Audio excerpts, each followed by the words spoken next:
Today I want to revisit with you the distributive property and how it's a very useful tool to help us multiply those trickier numbers. So let's jump right in.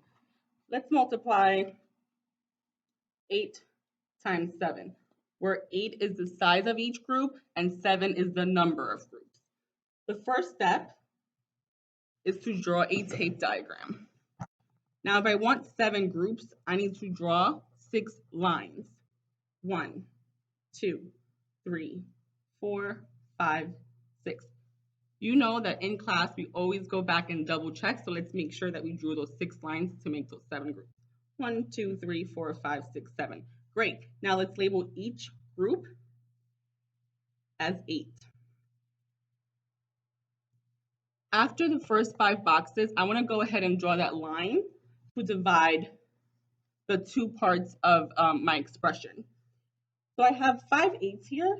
We can write that as 5 times 8 or 8 times 5. The commutative property of multiplication tells us that we can flip those factors and still get the same product. I'm going to go ahead and write 8 times 5.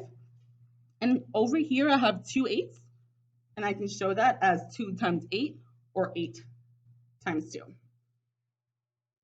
Now the next step is for me to solve each expression separately. The reason why we chose 5, it's an easy number, and a lot of us know our 5 facts, and it will help us build.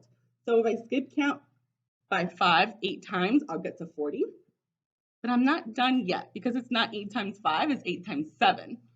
Now we'll do 8 times 2, which is also 8 plus 8, and it gives us 16. We'll add 40 plus 16, which gives me 56.